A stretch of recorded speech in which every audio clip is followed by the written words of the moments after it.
거룩한 산으로 불리우는 독일 하이델베르크 구시가지의 중심에는 마르크트 광장과 함께 독일에서 가장 오래된 성령교회가 자리하고 있습니다. 도시의 아름다운 주황색 지붕들 사이로 우뚝 솟아오른 성령교회 탑은 하이델베르크의 오랜 상징입니다.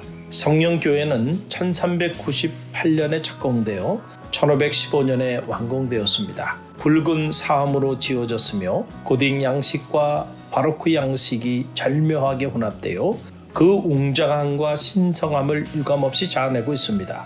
본래 가톨릭 교회로 지어졌으나 종교개혁 이후 개신교회가 되었습니다. 성령교회는 또한 비블리오테카 팔라티나라고 하는 궁정 도서관으로도 유명하였습니다. 루드비 3세의 도서 모음을 시작으로 귀족들이 기증한 방대한 양의 진귀한 책들이 소장되어 있었습니다. 그러나 30년 전쟁을 치르는 동안 많은 책들이 약탈되었고 남은 책들은 모두 하이델베르크 대학 도서관에 소장되게 되었습니다. 제가 그곳을 방문하였을 때 그곳에는 세계 각처에서 여행한 이들과 도시의 사람들 그리고 하이델베르크 대학생들로 인산인해를 이루고 있었습니다. 많은 기대를 가지고 그곳을 방문하였으나 저는 큰 충격을 받고 돌아왔습니다. 이름은 성령교회인데 성령의 기운은 찾아보기 어려웠고 기념 박물관으로 전락된 교회 모습만을 볼 수 있었습니다. 교회 1층 전체가 기념품을 판매하는 상가들로 이미 용도가 변경되어 있었습니다. 하나님의 영이 떠나면 하나님의 교회도 언제든지 저처럼 흉측한 모습으로 용도 변경될 수 있음을 새삼 깨닫게 되었습니다. 세상에서 가장 흉물스러운 모습이 아마도 용도 변경된 교회의 모습이 아닌가 싶습니다. 창세기가 보여주는 교회의 모습을 우리는 방주를 통해서 계속 묵상하고 있습니다. 하나님은 노아에게 방주 건조를 명령하시면서 방주의 창과 문을 만들라고 주문하셨습니다. 거기에 창을 내되 위에서부터 한 규빗에 내고 그 문은 옆으로 내고 상, 중, 하 3층으로 할지니라.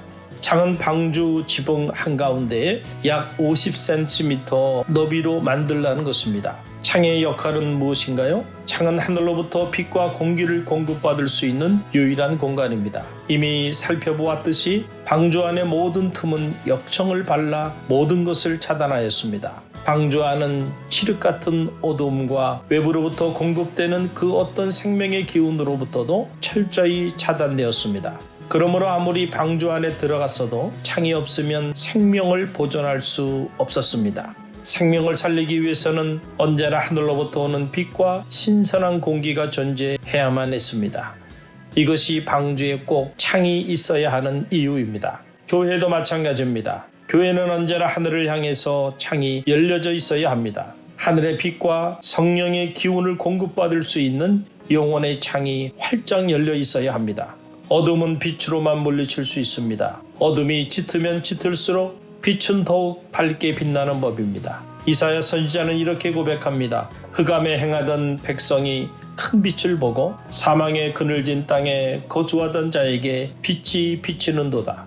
영혼의 창을 통해서 생명의 빛이 조명될 때 사망의 그늘은 사라지게 되는 것입니다. 생명의 빛이 조명되지 않는 공간은 더 이상 교회일 수 없습니다. 또한 성령의 현존을 생각함 없이 우리 중 누구도 교회를 생각할 수 없습니다. 왜냐하면 교회는 성령의 현존 안에 있는 하나님의 공동체이기 때문입니다. 독일의 천재신학자 주르겐 몰트마는 그의 명저 성령의 능력 안에 있는 교회에서 성령의 현존을 교회의 본질로 보았습니다. 그는 말합니다. 성례전 안에 있는 성령을 이해하는 것이 아니라 성령의 현존과 활동 안에 있는 성례전을 이해하는 것과 마찬가지로 여기서도 성령을 교회의 직무 안에서 이해할 것이 아니라 그 다양한 직무와 책임을 지닌 교회를 성령의 현존과 활동 안에서 이해해야 한다. 성례전의 성령이나 직무의 성령은 존재치 않는다.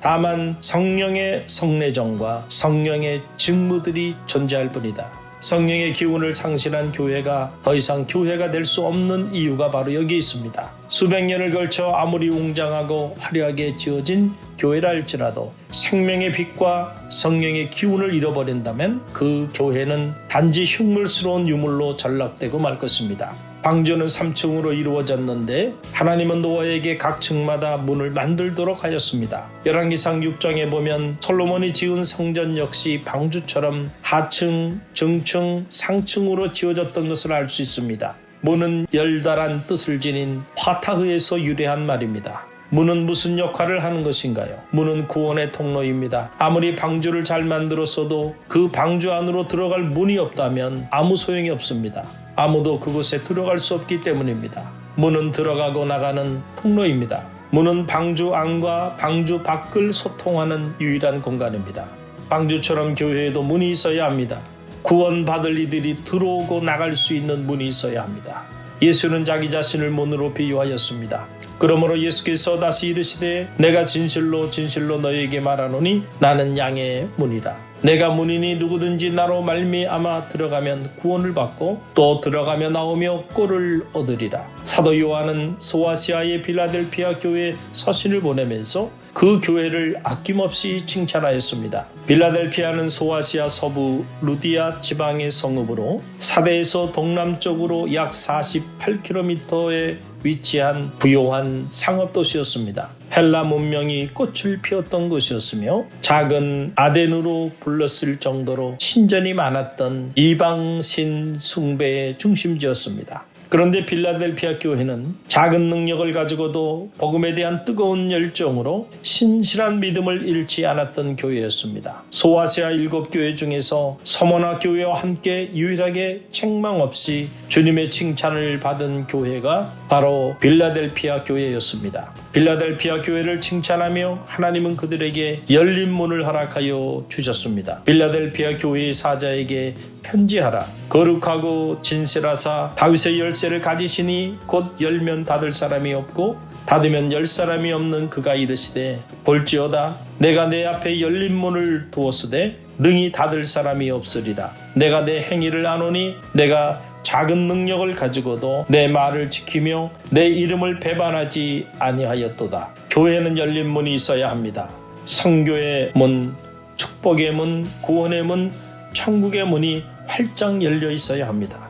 문이 없는 교회는 더 이상 교회가 아닙니다. 왜 교회가 교회다운 모습을 상실해가고 있는가요? 왜 성직자가 성직자다운 모습을 잃어가고 있는가요? 왜 성도가 성도다운 모습을 상실해가고 있는가요? 혹시 창과 문이 없기 때문은 아닌지 점검해 보시길 바랍니다.